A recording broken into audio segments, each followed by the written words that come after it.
Well, this week we're going to be talking about in-person events. So I understand that we all work from home these days. It used to be with the travel industry, you would go into the office, you'd have an in-person setting with, magazines and everything for your clients. These days, it's all, work from home, work from anywhere. You can also work while you're traveling, which is really great. But to be very honest, I think you get a little bit lonely, and a lot of us in the industry are a little bit more introverted too. So it's a good reminder to get out there and have in-person connections that will really grow your business, and also not only in-person connections with vendors and suppliers and other travel advisors, but with the public and getting to know their needs so that you can generate more leads and get more referrals too. So talking about in-person events, I'm going to scroll down a little bit. I took a couple images to kind of help along with this. So one thing, and this is actually what's happening right now with our company. So our company is having their annual convention right now.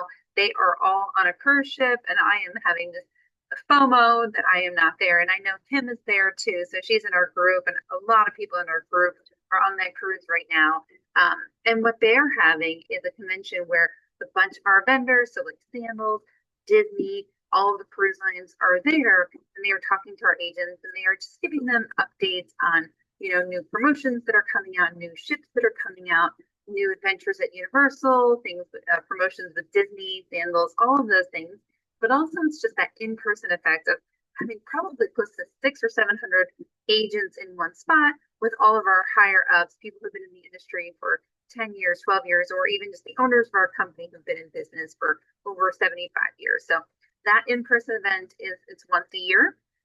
We do have other smaller in-person events, but this is the big annual, what do they call it? The international convention. Because it's not just the US. We are based in the US, Mexico, UK, Australia, and multiple other countries as well. So that's what's going on right now. So our international convention, that's one thing. You can also do conventions that have advisors from all over the US, from all different companies, different franchises, and different independent contractors or host agencies that all come and are invited to things like Cruise 360, which is a lot more cruise based. And again, you'll have all those cruise vendors and one-on-one time, small group time to really get any of your questions answered, but also just to be a part of a space where people are succeeding, and that you can succeed too. You can ask them all those questions, like what is it that you do to get groups, or what is your favorite itinerary, what is your favorite cruise line, and why. You can ask all those questions so that when your client asks you those questions, you have the answers. You have a little bit more experience, because Lord knows we can't go to every single destination or try every single cruise ship or try every single hotel, right? It's just not physically possible. So we rely on other travel advisors, because we know that if they're in the space, they're never going to put their clients somewhere that they're going to get a review that, a complaint or anything like that. They want their clients to be comfortable while also creating income. So they're going to avoid paying just as much as you. So it's good to talk to travel advisors and get that perspective. So your company convention, Cruise 360 is a great one. Cruise World is very similar as well, but this is not just cruises. I'm not sure why they call it Cruise World, because it is definitely vendors from all over. And again, this is going to be travel advisors from all over coming into one convention. ASTA, the American Society for Travel Advisors, is another opportunity. So you can go to ASTA, their website, and see the different events in person that they hold. Something that I particularly am interested in would be the Romance Travel Forum. So anything that's destination wedding or honeymoon, or even like vow renewals focused, that's going to be more in the Caribbean and in Mexico. So those forums are for agents all over again. Jamaica Love was a big conference that happened last year. That was thousands of advisors that went to that in Jamaica. All the higher up officials, all the Sandals representatives were there. So it was a big, big international convention. And then also just locally. So locally, in person, you can do, you can become involved in your Chamber of Commerce. You can meet people in person in your community, other business owners. BNI, so Business Network International, that's a good one to do. A lot of our advisors are in BNI groups. The good thing about BNI is that it's a membership where you're going to be the only person in your industry. So there's only one plumber, one realtor, one travel advisor, that type of thing.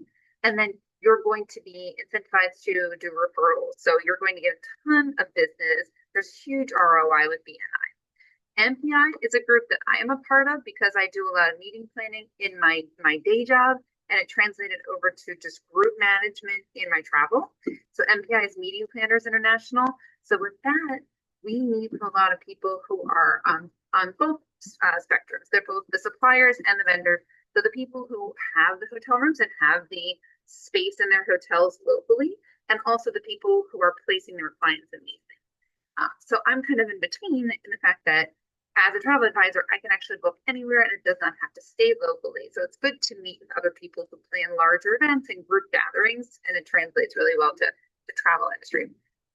At the very, very least, you can absolutely meet with some of your BDMs, so your business development managers, which is also like sales managers for different brands. And that's their entire job. Their entire job is to make connections with you. First of all, via email, second of all, via phone call. Then, of course, in person, especially when you're assigned to someone locally and not just this massive region, they are going to want to meet with you and have coffee and go through what are your goals, where are you at, where's that gap, and also just the promotions that the company is putting on right now. They understand that you are selling the entire world, that you might be niche down, and they're going to want to capture your attention so that you will niche down to their brand. And then the last thing, if it wasn't blatantly obvious, if you're in the travel industry, the more you travel and meet suppliers and vendors, meet the managers of those hotels, if you're an influencer or a travel advisor, you're going to want to meet the higher ups who make all the decisions, make the relationships with them. One of my favorite things to do when I send a client is to shoot a quick email or text message to someone who works on property and say, hey, I'm sending my great friend there. They're going to be there next week. Can you do anything special for them?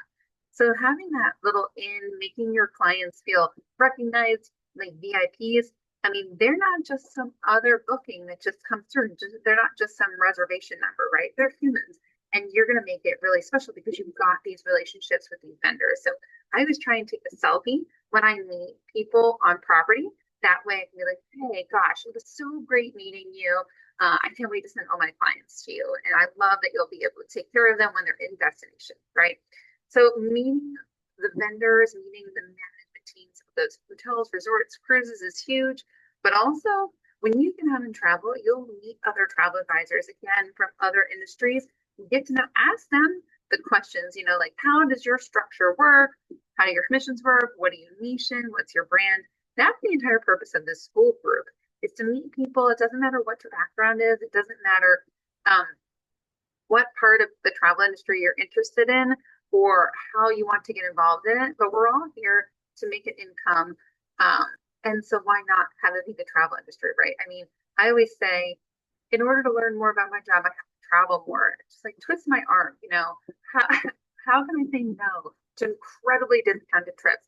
Or as a 1099, my expenses are travel, right? So like when I travel, that is an expense, that is marketing, it is education, all those things. It's a little bit of girl math, right?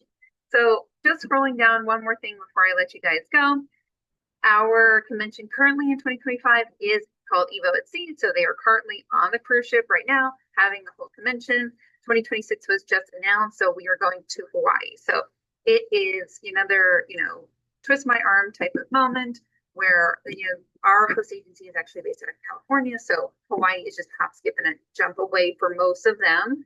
Me living on the East Coast, there's a lot of East Coasters. It's going to be a little bit more of a jump, but what a better way to experience Hawaii if we haven't been there before than with our host agency, who basically, they're there all the time. They have all the connections. They can get us great rates, great group rates on the hotels, and also just great convention space. So really looking forward to experiencing Hawaii next year. So we've already bought our tickets. Now we're just going to work on the hotel, and then when the flights are released, that's what we're going to do. So we can't wait till 365 days away, but that'll be the next 2026 convention is when we're going to meet in person, and plenty of other events prior to that getting in person.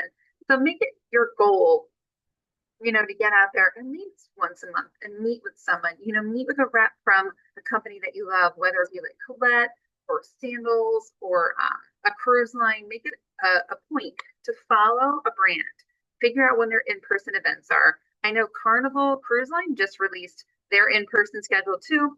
I know MSC Cruise Line also usually does like $99 per person agent rate so that they can have seminars at sea. Celebrity does too.